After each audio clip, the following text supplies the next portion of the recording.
ভালো লাগছে আমাকে। Good morning. আজকে হচ্ছে শনিবার, ঘড়িতে বাজে 9টা 10। এই মহারানী খালি ঘড়ির দিকে তাকাচ্ছে। আমার ভালো লাগছে। আমি হেয়ার কাটটা করে কেমন লাগছে মা? ভালো লাগছে। ক্যামেরার সামনে সব। আর একটু বাদে হলে বলতো এই যা তো এখান থেকে সর। কালকের ভিডিওতে দেখেছো না তোমরা আমার সাথে কি করে? ভাই আর আমার সাথে এরকমই করে। আর কানে আজকে একটা বড় ক্রিস্টাল পড়েছে, কুন্দনও বলা যেতে পারে, সিঙ্গেল পিস কুন্দন। ভালো লাগছে না আমাকে? স্মার্ট। ওই তো শাসাচ্ছে ফ্যান চালা বলছি। আর সকালে উঠে এত তাড়াহুড়ো লেগেছে যে কি বলবো। আমার জন্য এখানে 3 ধরনের বিস্কিট সাজিয়েছে। আমি দেখাচ্ছি বন্ধুরা তোমাদেরকে, দাঁড়াও। এই যে এখানে জিম জ্যাম আছে, এখানে প্রাণের গার্লিক টোস্ট, আর এটা ওই লেমন কুকিজটা, আর মহারানী ভিক্টোরিয়া ওই দিকে। হ্যাঁ আজকে চতুর্থী। আজকে চতুর্থী না তৃতীয়া? আজকে ষষ্ঠী কবে? ষষ্ঠী কবে আমি জানি না। মহালয়ার দিন ছিল 2 তারিখ, 3 তারিখ প্রথমা, দ্বিতীয়া, একদম তৃতীয়া। আজকে তৃতীয়া। কালকে চতুর্থী। মা দুর্গা এসে গেল, কি হবে? হ্যাঁ আমি তো ছোটবেলায় চতুর্থী থেকেই পুজো লাগাতাম, তাই না? কলকাতায় তো পুজো শুরু হয়ে গেছে। হ্যাঁ শ্রীভূমিতে দেখেছো মা? টিকিট কেটে ঢুকতে হচ্ছে, কিন্তু আমি যেতে চাই।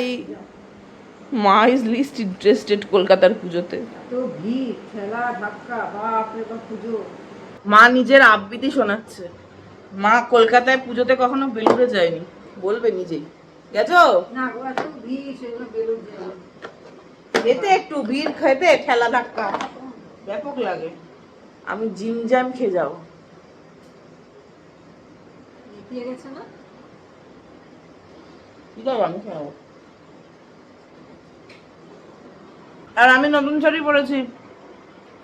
এটা আগের বছর ডিসেম্বরে আমরা আইএনএ মার্কেটে গেছিলাম, দিল্লি হাট। ওখানে একটা এক্সিবিশন চলছিল লোরির টাইমে। আগের বছর না, এবছরই গেছিলাম। লোরিতে শীতকালে হয়, তখন কিনেছিলাম এটা। এটা মাই পছন্দ করেছে, এরকম চিনার পাতা পাতা, তাই তো মা? জল খাবো, জল। গরম এখানে কমেনি। অক্টোবর মাসে কি সুন্দর আশ্বিনের ফুরফুরে হাওয়া দেওয়ার কথা, তা না। কিন্তু আসার সময় মা ভাইয়ের ফেভারিট গাছ ছাতিম গাছের ফুলের গন্ধ পুরো ম ম করতে থাকে রাস্তা জুড়ে। আমার ভাইয়ের ফেভারিট গাছ। এটা দুর্গাপুজোর সময় হয়। চলো এবার জল খেয়ে বেরোনো যাক। আজকে ওই দিদিটার শাড়িও ডিসপ্যাচ করবো, আরতিকেও ওর জিনিসপত্র দিয়ে দেবো। হাতে অনেক জিনিস। দেখা হচ্ছে। আর আজকে শনিবার দিনের কোর্ট, কারকাটুমা যাব। কলকাতা থেকে আমার কিছু ক্লায়েন্টস এসছে। চলো দেখা হচ্ছে তাহলে।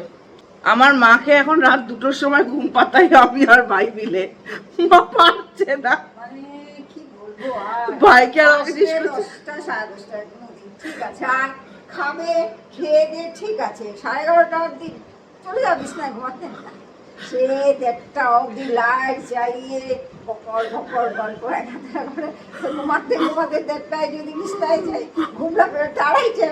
সকালবেলা 6:30 7টায় উঠো, কি করে উঠি? আমি উঠে গাড়ি চালিয়ে যাবো এখান থেকে 30 কিলোমিটার। আমার কোনো অসুবিধা নেই। মায়ের কেন অসুবিধে? মা তুমি এখন ঘুমাও। হ্যাঁ এখন ঘুমাও মা, তুমি এখন ঘুমাও। চ ভাই, দেরি হচ্ছে। আর এগুলো কে নেবে? চলো টাটা। ভাইও কিছু নেবে। দেখা হচ্ছে। মা টাটা করে দাও সবাইকে। Tata tata tata. সকাল সকাল বেরিয়ে পড়লাম, তাও শনিবার দিন।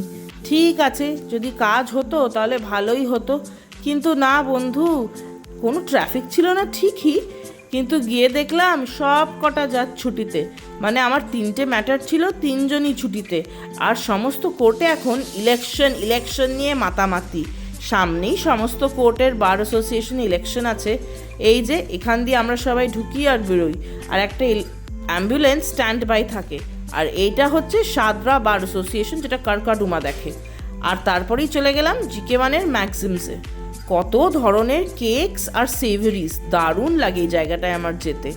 রঞ্জিত ম্যাটার हुआ नहीं तो तुम यहाँ आए हो हाँ। এখন নবরাত্রি চলছে তাই রঞ্জিতের তো ভেজ খাবার, কিন্তু আমি আর আমার বন্ধুটা একটা চিকেন স্যান্ডউইচ আর একটা ওপেন সাম সালামি নিয়েছিলাম, আর সাথে কি সুন্দর এই স্ট্রং কফিটা এইটাও। আর ভেতরে গিয়ে দেখি কত নানা ধরনের কেক। যখন আমরা ছোট ছিলাম এরকম থিম কেক ছিল না বলো।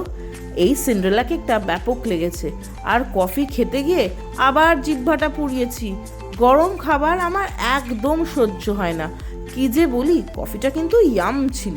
সব জজেরা ছুটিতে, তাই এখন চলে এসেছি অফিসে। মাঝখানে কফি, স্যান্ডউইচ আর কি একটা হটডগ খেয়ে যে লাইটটা জ্বালাবার কথা সেটা জ্বালায় না, অন্যটা জ্বালায় রঞ্জিতও পারে। চলো অফিসে একটু কাজ করা যাক। এত খিদে পেয়েছে, ওখানে কফি আর স্যান্ডউইচ আর কি একটা ছিল বেশ, চিকেন ওপেন সসেজ। তাও এখন খিদে পেয়ে গেছে। এখন কটা বাজে ওইসব খাওয়ার পরেও? এখন বাজে হচ্ছে 2:30, 2:35। এখন ইউনিবিকের ওট কুকিজ খাচ্ছি। ভারী কিছু খেতে ইচ্ছে করছে না। আমার একটা বন্ধু আছে যার কথা বলেছিলাম, ডাক্তার, ওর সাথে আজকে বিকেলে দেখা করব। আমাদের যে রেগুলার জয়েন্ট, ওখানে যাব। ইয়েতি হিমালয়ান খাবার পাওয়া, যেমন নেপালি হিমালয়ান কুজিন। আমরা ওখানকার চিকেন কোথে মোমো খুব ভালো হয়। আর এখানে বসেছি তো, কি সুন্দর একটা জলের আওয়াজ আসছে।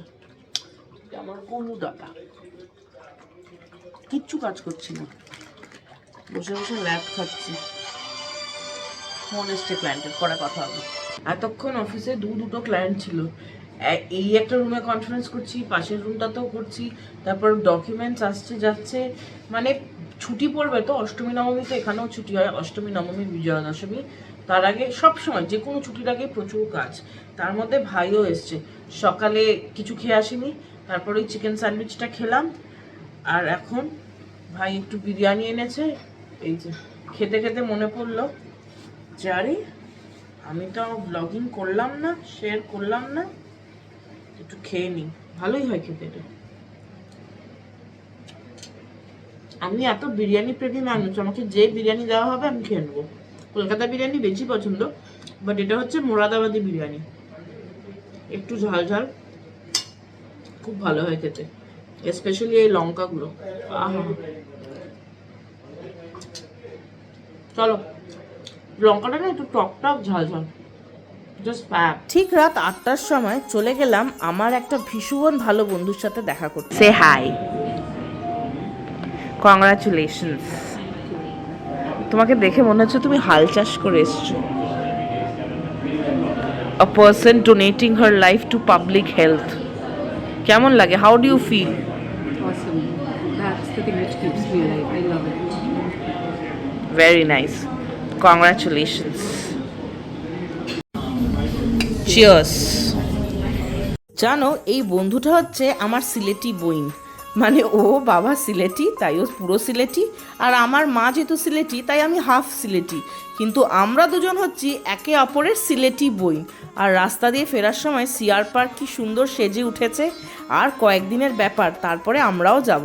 সারা বিশ্ব ব্রহ্মাণ্ড ঘুরে বন্ধুর সাথে রাস্তায় যত পুজো আছে একটু ওপর দিয়ে লাইটিং দেখে ঘরে ঢুকেছি। এখন বাজে 10:30। আর সিআর পার্কে পুজো রব, তুমি কি জানো? লাইটিং বসে গেছে, মেলা গ্রাউন্ডের ভিড়। কঙ্কদিকে আমার বলে কি না, দাঁড়াও নামি কি, তোমার বাবা ফোন করছে, বাড়ি যাবো এবার। সবখানে মিলন সমিতি অনেক কটা আছে, পকেট 52 ওদিকে। তারপর সবচেয়ে বড় পুজো হচ্ছে মেলা গ্রাউন্ড। আর বড় মন্দিরে তো ফাংশন হয়েই যাচ্ছে বাংলা গানে। পুজো রব শুরু হয়ে গেছে। সপ্তমীটা আসতে আসতে আমি পুরো পাগল হতো। ষষ্ঠী অব্দি অফিস, সপ্তমী অষ্টমী নবমী দশমী আমি কাজ করি, একদমই করি না। মা তুমি এত চুপচাপ কেন মা? কি বলবো, তোমার পুজো লাগেনি মা? আমাদের এখন বয়স হয়ে গেছে, এখন পুজোতে যাবো, মেয়ে নিয়ে যাবে, ছেলে নিয়ে যাবে, যাবো না? যাবো তো ঠিকই। শেষ মানুষ শেষ শ্বাস অব্দি বলা উচিত পুজো পুজো পুজো। ভগবান আসছে বাপের বাড়ি, মা তো আসছে, মা দুর্গা সন্তানে বাপের আমাদের ইয়ে, কিন্তু বাচ্চাদের যেরকম পুজোর একটা ইয়ে। তা আমি কি বুড়ো না? আমার যথেষ্ট বয়স। যাই, তুমি তো আমার কাছে বাচ্চা, তো তোমরাই তো করবে, তাই নয় কি? না না, যতদিন আমরা বেঁচে থাকবো ততদিন অব্দি পুজো পুজো পুজো আমাকে নাচতে হবে, কারণ মা দুর্গা বাপের বাড়ি আসছে। বাবা কম কথা।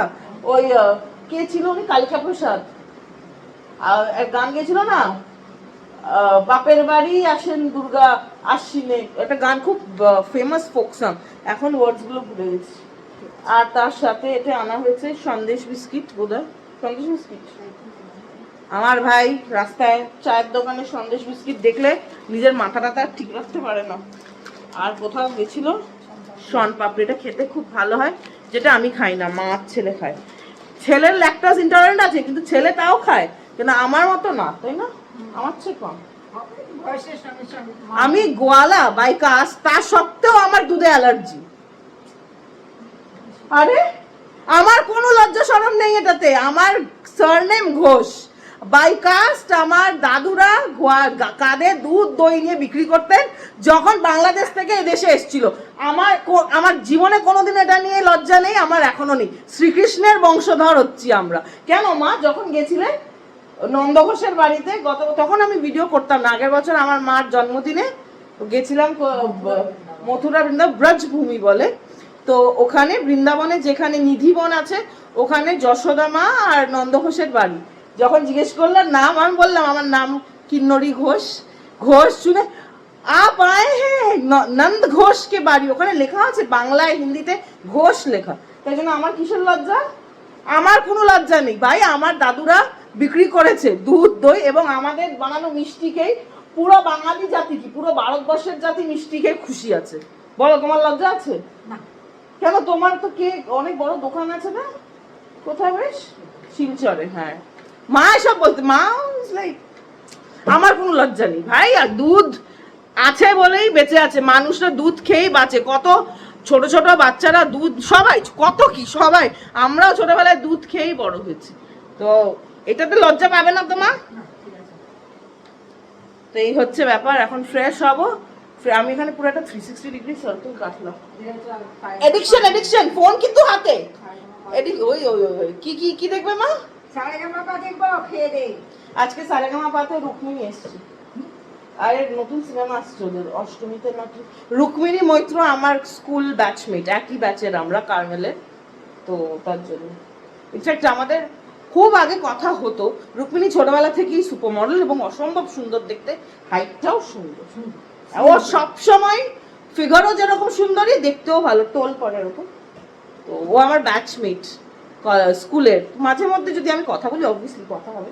তো দেব, রুক্মিণী আর স্বস্তিকা এসছে, একটু রিল দিয়েছে ইনস্টাগ্রামে, স্বস্তিকা আর দেব নাচছে, রুক্মিণী তো অবভিয়াসলি সুন্দরী এসেছে। এই হচ্ছে ব্যাপার। তারপরে আরো অনেকে আছে অ্যাক্ট্রেস আমার ব্যাচমেট, একই ব্যাচে, মানে ছোটবেলা থেকে একই সাথে পড়াশোনা করেছি। চলো চলো চলো, মার একই কথা, তুমি ফ্রেশ হও, চলো চলো। ছোটবেলায় পড়াশোনা করে বড় হওয়ার পরে কেউ হবে ডাক্তার, কেউ হবে ইঞ্জিনিয়ার, কেউ হবে লয়ার, কেউ হবে অ্যাক্ট্রেস, কত কিছু হয়। আমি তো তোমাদেরও তাই, তুমি হয়েছে লয়ার, রুক্মিণী হয়েছে অ্যাক্ট্রেস, অনেকে ডাক্তারও আছে, ভালো ভালো ডাক্তার আছে। হ্যাঁ, আমার বন্ধুরা ডাক্তারও আছে। হ্যাঁ, অনেকে আছে। এবং সরকারি এই অভয়ার জন্য যে হয়েছিল, যে মামলাটা আমি করেছিলাম, তাদের মধ্যে থেকে অনেকের সময় আমার তখন কথা হয়েছিল। আমি যেহেতু বহু বছর কলকাতার বাইরে, তাই জন্য আমার রেগুলার কথা হয় না, বাট ওই সময় আমার অনেক ডাক্তার বন্ধুদের সাথেও কথা হয়েছিল, মানে একই ব্যাচের আমরা। ছোটবেলায় বোঝা যায় না কে কি হয়, বড় হলে। বাট রুক্মিণী সবসময় সুপার মডেল ছিল, ও স্কুল থেকেই মডেলিং করেছে। ছোট থেকেই দেখতাম ওকে, ভালো করতো, she is a fantastic super model. তো চল এবার ফ্রেশ হয়ে নি। আমার মা বসেই পড়েছে খেতে, বড্ড খিদে পেয়েছে আমার, তাই আমি ওদেরকে দিয়ে আমি খেয়ে নিয়েছি। কি আছে? কি আছে দেখো, বেগুন ভাজা, টমেটোর ডাল, ডিমের কারি। ডিমের কারিটা কষা কষা না, ঝোল ঝোল। আর এই ডিমের অবস্থা কি, লাড্ডু ডিম, আর লঙ্কা, নুন, লেবু। আমার বেগুন ভাজাগুলো এখন আস্ত আছে। চলো খেয়ে নেই। ও আর হ্যাঁ, আমার মা তো আলু ভাজা বানাতে ভুলে গেছে, তার জন্য আলুর চিপস প্রত্যেক দিন দেখাবো, যতদিনই আলুর ভাজা আমাকে খাওয়াবে না বানিয়ে, আর আলুর চিপস খাওয়াবে।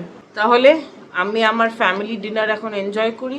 খুব টায়ার্ড, ব্যাটারি শেষ, কিন্তু এখন ডিনার করে সারেগামাপা দেখতে যাব। তো আজকের ভিডিওটা এতটাই, আমার বকবক এখানেই শেষ হলো আজকের জন্যে। তোমাদের সবার সাথে দেখা হচ্ছে কালকে একটা নতুন ইন্টারেস্টিং ভিডিওর সাথে। তোমরা সবাই নিজেদের খুব ভালো খেয়াল রেখো আর খুব সেফলি থেকো, অনেকটা করে জল খেও। আর হ্যাঁ, কতজন শ্রীভূমির প্যান্ডেলে অলরেডি লাইন দিয়েছো বা অন্যান্য প্যান্ডেল তো দেখা শুরু হবে পঞ্চমীর থেকে, আমি শুরু করব সপ্তমীর থেকে। তো চলো কালকে দেখা হচ্ছে আবার। টাটা, বাই, গুড নাইট।